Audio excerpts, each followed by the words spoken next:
Hey everyone, welcome to CLAT point and let's start आज का हमारा द हिंदू न्यूज डिस्कशन।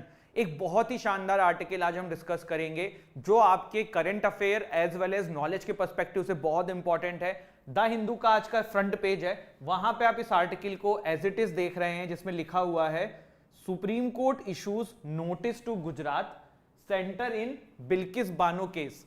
ये बिल्किस बानो केस है क्या है ये पूरी कहानी, और बहुत ही अनबायस होके बिना किसी प्रेजुडिस के हम इस पर्टिकुलर आर्टिकल को समझेंगे। मतलब अभी क्या कंटेक्स्ट है उस पर हम बाद में आएंगे, पर पहले इस केस के बारे में मैं आपको थोड़ा बताना चाहता हूं। सबसे पहले देखिए, एक जगह है गुजरात की दाहोद, वहां की ये रहने वाली थी, इनका नाम है बिल्किस बानो और अपने हस्बैंड के साथ ये वहां पर रहती थी। 24 फरवरी 2002 को ईद मनाने के लिए ये दाहोद से एक जगह है, जस्ट अ सेकेंड, हाँ, दाहोद से आप यहां कहीं मान लीजिए, एग्जैक्ट लोकेशन तो नहीं बता पाऊंगा मैं, बट दाहोद से यहां कहीं एक जगह है जिसका नाम है सिंगवाद। यहां पे ये अपने घर, मतलब जहां पे इनका पैतृक निवास था, वहां पे पहुंचती हैं ईद मनाने के लिए। आप सभी को पता है कि 24 फरवरी 2002 को ईद था और 27 फरवरी 2002 को अयोध्या से काफी सारे कर सेवक अहमदाबाद के लिए ट्रेन से लौट रहे थे, जिसमें आपको गोधरा वाला इंसिडेंट पता है कि S6 जो कोच था उसमें आग लगा दी गई थी और काफी सारे हिंदू लोगों की मृत्यु हो गई थी। इसके बाद क्या हुआ, जस्ट 27 फेब के बाद नेक्स्ट डे 28 फेब को पूरे गुजरात में रियोट्स फैल गए और ये रियोट जो है ये सिंगवड तक भी पहुंच गए। देखिए, गुजरात में ना अलग अलग जगहों पे अलग अलग हाल था, कहीं पे मैसिव लेवल पे वायलेंस हो रहा था, कहीं पे नहीं हो रहा था। सिंगवाड़ जो जगह है ना, यहां पे बहुत ही मैसिव लेवल पे हालात बिगड़ गए, वायलेंस होने लगा और उसके बाद सिंगवाड़ के लोगों ने अपने आप को ग्रुप में डिवाइड करके अगल बगल के जगहों पे भागने की कोशिश करी।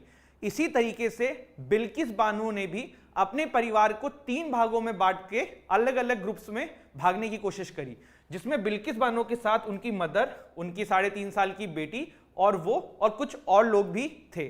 गुजरात रियोट के समय काफी सारी सिचुएशन खराब थी, जिसके चलते हुए पुलिस प्रशासन एंड एवरीथिंग इस लेवल पे काम नहीं कर पा रहा था कि चीजों को रोक सके। तो ये इस वजह से लोगों ने खुद भाग के अपने आप को बचाव करने की कोशिश करी। हुआ ये कि देखिए, जब ये लोग भागने की कोशिश करते हैं ना, तो पहले कुछ दिन तो गुजरात के एक्स MLA थे जिनका नाम था डावर, ठीक है, इनके यहां पे ये लोग छुप के रहते हैं। लेकिन फिर क्या होता है, जब ये लोग यहां से भागते हैं और जब कुछ दिन इनके यहां पे शरण लेते हैं, फिर इनको लगता है कि यहां पे भी चीजें सेफ नहीं है, तो ये लोकल जो है एक आदिवासी कम्युनिटी इनके गांव के पास में रहती थी, उनके पास जाके अपनी शरण लेते हैं। और इन लोगों में मतलब जो इनका ग्रुप था, बिल्किस बानो का, इनकी मदर का, इनकी 3.5 साल की बेटी का और जो 13-14 लोग और भी इनके साथ थे, उन लोगों ने उनकी वेशभूषा को अपना लिया होता है और ड्रेस चेंज कर लेते हैं जिससे कि लोग उन्हें पहचान ना पाए। फिर होता यह है कि सारा चीजें चल रहा था, उसी के बाद कुछ दिन के अंदर नेक्स्ट डे या फिर नेक्स्ट टू नेक्स्ट डे देखने को मिलता है कि 3 मार्च, डेट जो है ना वो है 3 मार्च, 3 मार्च 2002। आप टाइमलाइन सारी देखते हुए चलिएगा। 3 मार्च 2002 को कुछ लोग जीप से उस एरिया में आते हैं जहां पे ये लोग आदिवासी की तरह रह रहे होते हैं। बिल्किस बानो उन लोगों को बचपन से जानती हैं क्योंकि ये इनके नेटिव प्लेस के लोग थे, इनके गांव में बचपन से इन लोगों के साथ रहते थे, वही लोग वहां पे आते हैं। और उसके बाद ये बताया जाता है कि 11 लोगों ने बिल्किस बानो का रेप किया, इनकी मदर का रेप किया और 3.5 साल की बेटी जो है इनकी, उसको मार डाला। देखो, जो 16 लोग थे ना, उसमें से काफी सारे लोग भाग भी गए थे। जो अलग अलग ग्रुप में इनका परिवार डिवाइड हुआ था, उसमें से एक ग्रुप में ये भी थी, तो जो इनका वाला ग्रुप था उसमें से काफी सारे लोग भाग गए थे। पर बिल्किस बानो प्रेग्नेंट थी, इनकी मदर ओल्ड एज में थी, इसलिए ये लोग नहीं भाग पाए और ये उनके पकड़ में आ गए। जिसके बाद इन 11 लोगों ने यह आरोप लगा कि बिल्किस बानो का और उनकी मदर का रेप किया है और इनकी 3.5 साल की बेटी को मार दिया है। देखो, जो लोग आए थे ना, उनको ये लगा कि बिल्किस बानो जो हैं वो मर चुकी हैं और वो उनको वैसा का वैसा छोड़ के चले गए। लेकिन बिल्किस बानो की मृत्यु नहीं होती है। 3 से 4 घंटे बाद जब इनको कॉन्शियस होती हैं, होश आता है, तो जो आदिवासी कम्युनिटी वहां पे थी उन्हीं से ये ड्रेस लेके पहनती हैं, कपड़े लेके पहनती हैं और उसके बाद कुछ समय के बाद वहां पे उनको एक होमगार्ड दिखते हैं सॉरी गाइस, इनको वहां पे एक होमगार्ड दिखते हैं और ये सारा मैटर उन होमगार्ड को बताती हैं। फिर देखिए आगे क्या होता है। इसके बाद देखिए जब सारी चीजें हो जाती हैं, उन होमगार्ड तक बात पहुंचती है, तो नियरेस्ट जो पुलिस थाना था ना, उसका नाम था लिम्बखेड़ा। देखो स्पेलिंग थोड़ी बहुत हो सकती है, हिंदी में उसका जगह का नाम था लिम्बखेड़ा। लिम्बखेड़ा के अंदर जो पुलिस उस समय इंचार्ज रहते हैं उनका नाम था सोम सिंह। क्या नाम था? सोम सिंह। देखो बात ये पता पड़ती है कि बिल्किस बानो ने जो अपना बयान रख दिया था, क्योंकि ये पढ़ी लिखी तो थी नहीं, इन्होंने जब बयान दिया ना, तो सोम सिंह ने उस बयान को एज इट इज नहीं लिखा, कंप्लेन को एज इट इज नहीं लिखा, उस कंप्लेन को मॉडिफाई कर दिया। क्योंकि मैंने आपको बताया था कि बिल्किस बानो उनको जानती थी जिन्होंने इनके साथ रेप किया था, इन्होंने बकायदा उनका नाम बताया, लेकिन सोम सिंह ने इस पूरे इंसिडेंट को भीड़ के एक हमले को बदलने की कोशिश करी और इन्होंने एक भी बंदे का नाम नहीं लिखा जिनका नाम बिल्किस बानो जी ने बताया था। फिर यहां से सारा मैटर आगे बढ़ता है और उसके बाद जब आपकी बिल्किस बानो जी को इकबाल रिलीफ कैंप में शिफ्ट कर दिया जाता है। कहां पे शिफ्ट कर दिया जाता है? इकबाल रिलीफ कैंप में।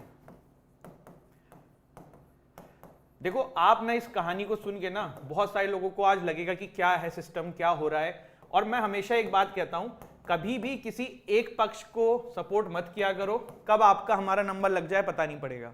तो बहुत बायस अपने आप को नहीं रखना है, जहां पे जो गलत है उसको गलत बोलने से रुकना नहीं चाहिए, चाहे आप किसी भी विचारधारा के सपोर्टर हो। ये एक चीज है, मेरा लेसन है आप लोगों के लिए, इसको हमेशा ध्यान रखना, क्योंकि आपको पता नहीं चलेगा नेक्स्ट नंबर कब आपका हमारा हो सकता है। तो फिर जानते हैं इकबाल रिलीफ कैंप में बिल्किस बानो जी पहुंचती हैं। वहां पे क्या होता है कि देखिए काफी सारे लोग जिन्होंने इकबाल रिलीफ कैंप को सेटअप किया था वहां पे भी अपनी बातें सबको बताती हैं, मैटर वहां पे एनजीओ तक जाता है और इसके बाद एनजीओ जो है ना इस मैटर को पूरा नेशनल लेवल पे उठा देता है। काफी सारे एनजीओ के सपोर्ट से मैटर नेशनल लेवल पे चला जाता है।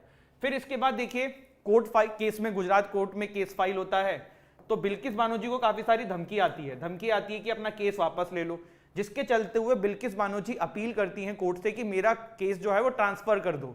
तो गुजरात से इनका केस जो है वो ट्रांसफर कर दिया जाता है कहां पे? मुंबई। ठीक है, मुंबई की कोर्ट में इनके केस को ट्रांसफर कर दिया जाता है। सारा मैटर यहां तक समझ में आता है। इसके बाद देखो देखने में यह मिलता है कि जब मुंबई के कोर्ट में मैटर होता है, इसके बाद चीजें जब फैसला आने के समय आता है, तो उसमें इन सारे बंदों को उम्र कैद की सजा मिल जाती है। जनवरी 2008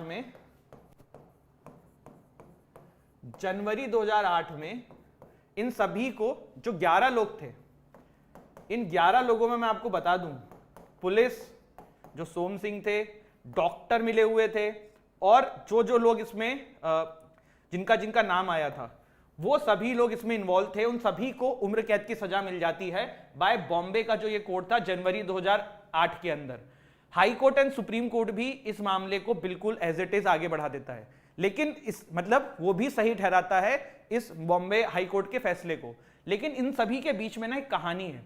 कहानी यह है कि जब ये मामला एनजीओ तक पहुंचता है ना, तो जो एनजीओ होता है वो सुप्रीम कोर्ट में अपील करता है। कहां करता है? अभी इससे थोड़ा पहले वाला चैप्टर पे चल रहे हैं, क्योंकि मैंने आपको बताया कि बिल्किस बानो ने बहुत बार केस फाइल करने की कोशिश करी, पुलिस तक रीच करने की कोशिश करी, पर चीजें हो नहीं रही थी। तो जब ये एनजीओ में थी ना, जब ये मैटर बहुत ज्यादा आगे बढ़ा, तो एनजीओ ने सुप्रीम कोर्ट में मामला दायर किया और सुप्रीम कोर्ट ने सीबीआई इसके पीछे लगा दी।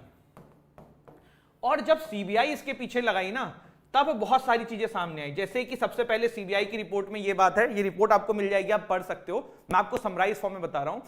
सीबीआई ने अपनी रिपोर्ट में बात रखी कि सोम सिंह ने मक्कारी करी है, उनको जो बात बताई गई थी उन्होंने वो नहीं लिखा है। दूसरी चीज ये पुष्टि हुई कि हाँ रेप हुआ है, एग्जैक्ट रेप हुआ है और उनके बॉडी पे काफी सारी इंजरी भी थी बिल्किस बानो जी की। सीबीआई की एक रिपोर्ट में ये भी आया कि जो समय की पुलिस थी उन्होंने काफी सारे बॉडी को छेड़छाड़ करके मैटर को दबाने की कोशिश करी थी। 3.5 साल की इनकी बेटी की बॉडी गायब करने की कोशिश करी थी, जबकि इनकी बेटी 3.5 साल की जो थी उनकी भी मृत्यु हुई थी। तो ये सब चीजें जब सबूत सामने आया, उसके बाद मैटर आपका जो है बॉम्बे कोर्ट में गया और सीबीआई ने एक चीज और बोली थी कि पुलिस ने ना अपनी क्लोजर रिपोर्ट भी फाइल कर दी थी कि भाई ये ऐसा कुछ नहीं हुआ है, ये सब भीड़ के द्वारा किया गया था। बाद में सीबीआई ने जब जांच किया ना, तब पता पड़ा कि पुलिस ने जो टाइमिंग लिखी थी ना वो भी गलत लिखी थी। बहुत बड़ा लेवल पे पूरा का पूरा फेक चीज बनाई गई थी।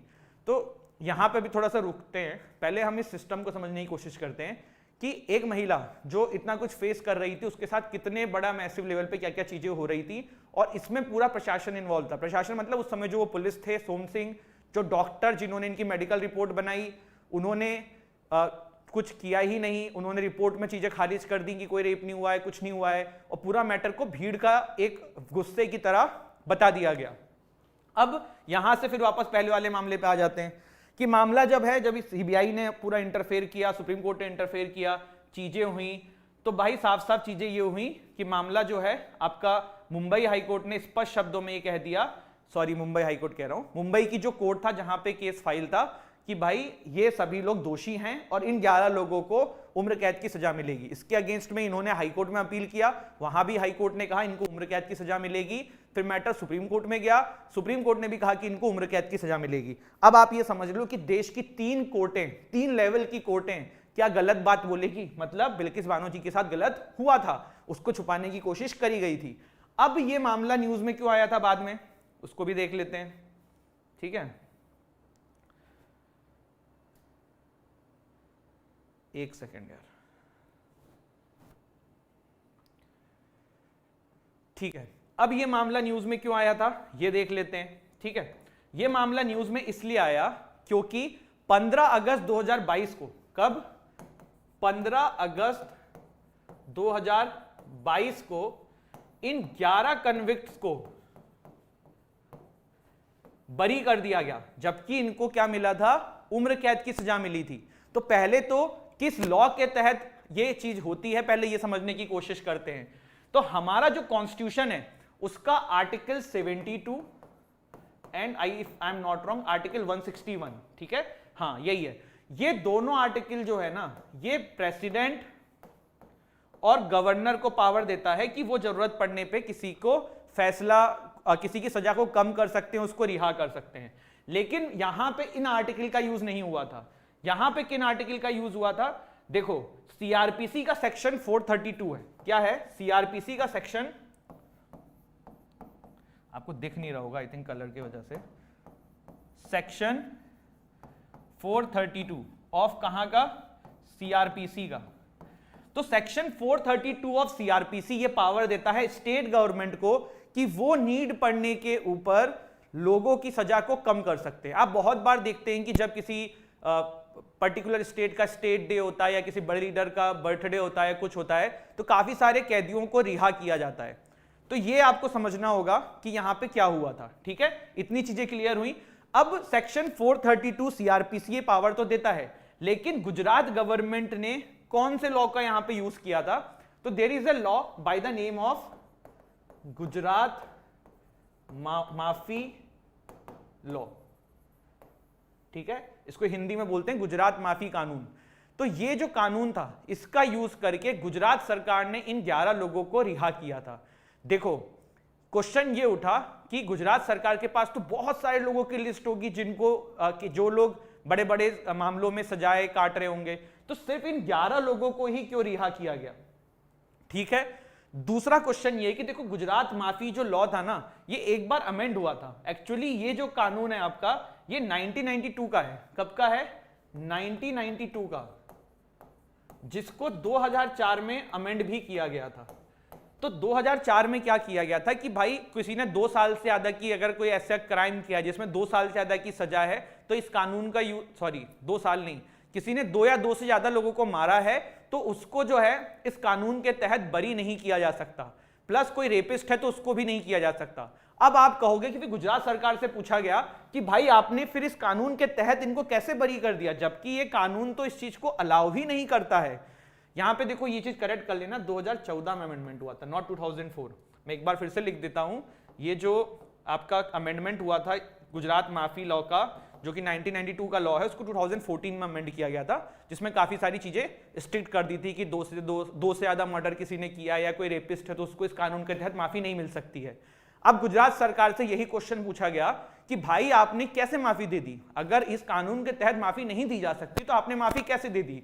तो गुजरात सरकार ने बोला कि देखो ये जो बिल्किस बानो जी का मामला था ना, ये 2014 से पहले में था, तो यहां पे ना 1992 वाला कानून लगेगा ये वाला नहीं लगेगा, और इसी के तहत हमने इनको बरी कर दिया। क्लियर हुई ये बात? किसी को दिक्कत है इतने में? कोई प्रॉब्लम समझने में? ठीक है। इस कानून का नाम है गुजरात माफी नीति, ठीक है, गुजरात माफी लॉ। अब 1992 का कानून था, 2014 में अमेंड किया, जिसके तहत इन 11 कन्विक्ट्स को यहां पे रिहा कर दिया गया। क्वेश्चन ये उठा गुजरात सरकार से कि आपने सिर्फ इन 11 ही कन्विक्ट्स को क्यों बरी किया? आपके पास तो बहुत सारे लोग होंगे, और जो ये 11 कन्विक्ट जब बरी हुए थे ना, तो आपको देखने में आया होगा काफी सारे पिक्चर सोशल मीडिया पे कि इनका इनके गांवों में फूलों से स्वागत हुआ है, जैसे कि इन्होंने बहुत बड़ा काम करके ये लोग लौटे हैं। तो ये वाली चीजें थी। इसमें देखो एक मामला और फंसा था। मामला क्या फंसा था? जब गुजरात सरकार ना माफी देने वाली थी इन 11 लोगों को, तो सुप्रीम कोर्ट में ये मैटर गया था कि मैटर तो मुंबई की कोर्ट ने सुना है, तो गुजरात सरकार के पास ये पावर कहां से आई कि वो डिसाइड करेगी कि इनको छोड़ा जा सकता है अपने स्टेट लॉ के अंडर में? तो फिर बाद में सुप्रीम कोर्ट ने कहा कि यार देखो मैटर तो गुजरात में हुआ था, तो ये पावर तो गुजरात सरकार के पास ही है। अब इन सब के बाद क्या हुआ? देखिए, इनकी लॉयर है, उनका नाम है शोभा, सुप्रीम कोर्ट की बहुत ही फेमस लॉयर है शोभा गुप्ता। तो वो इनकी लॉयर थी, और उन्होंने ना PIL फाइल करने की कही थी, और वो PIL फाइल कर भी दी थी, जिसके वजह से अब क्या हुआ? सुप्रीम कोर्ट ने, ये आज ही की न्यूज है, सुप्रीम कोर्ट ने नोटिस इशू किया है गुजरात गवर्नमेंट को, सेंटर को, कि बिल्किस बानो केस में आपने किस तरीके से प्रीमैच्योरली 11 मैन का सेंटेंस को कम कर दिया है जो कि गैंग रेप एंड मर्डर में फंसे थे। अब ये न्यूज, ये पूरी कहानी आई होप आपको समझ में आया हो। आप लोगों का इसके ऊपर क्या ओपिनियन है? मतलब बिल्कुल गुस्से वाला ही अंदर से आ रहा होगा। और आज का सेशन लेट भी इसलिए हुआ है क्योंकि पूरा डेटा कलेक्ट करने के लिए ना, मुझे कहानी पता थी, लेकिन डेटा कलेक्ट करने के लिए मुझे काफी कुछ इसमें लिखना पड़ा, पढ़ना पड़ा। तब मैंने कहा कि आपके साथ जब लेंगे वीडियो तो सब कुछ कवर करेंगे। तो आपने देखा कि कैसे एक औरत जो है वो अपने गांव गई थी ईद मनाने के लिए, उसको उसी के गांव के नेटिव लोगों ने गैंगरेप किया, उनकी मदर का किया, जो कि ओल्ड एज में थी, 3.5 साल की बच्ची को मार डाला। उसके बाद पुलिस ने, डॉक्टर ने उसको बचाने की कोशिश करी, कोई केस लिखने को तैयार नहीं था। एनजीओ के थ्रू मामला सुप्रीम कोर्ट में गया, CBI लगाई, तब जाके फिर इनके केस को सुनने की शुरुआत हुई। गुजरात में इनको धमकी मिलने लगी, इन्होंने मुंबई ट्रांसफर कराया, वहां पे 2007 या 8 में सजा मिल गई 11 लोगों को। हाई कोर्ट, सुप्रीम कोर्ट ने भी हरी झंडी दे दी, सब कुछ सही चल रहा था। 14 साल की सजा भी ये लोग काट चुके थे 11 लोग, एंड फिर इनको अभी बरी कर दिया गया 15 अगस्त 2022 को बाय द गुजरात गवर्नमेंट। कौन सा कानून का यूज करके मैंने आपको बता दिया है। अब क्या हुआ है ये भी मैंने आपको बता दिया है, बहुत ही डिटेल में है। इसके बाद आप लोगों को सब कुछ समझ में आ गया होगा इस पर्टिकुलर टॉपिक से। और कभी भी देखो अपने लाइफ में मैं आपको एक सजेशन दे रहा हूं, कभी भी कोई भी चीज ना बायस होके मत सुना करो, जब तक उसके जड़ पे मत चले जाओ। अब जड़ पे जाने का तरीका ये नहीं होता है कि आप कोई वीडियोस देख लो, आप कोई न्यूज़पेपर पढ़ लो, क्योंकि आज की डेट में क्या होता है ना, हर न्यूज़पेपर किसी एक बायस को फॉलो कर रहा है, कोई किसको कर रहा है। प्रॉपर रिसर्च करो, फिर अपना ओपिनियन बनाओ। आप जिस विचारधारा से बिलोंग करते हो वो मैटर नहीं करता है, आपको फेयर पता चीजें होनी चाहिए, क्या हुआ था, क्यों हुआ था, कैसे हुआ था।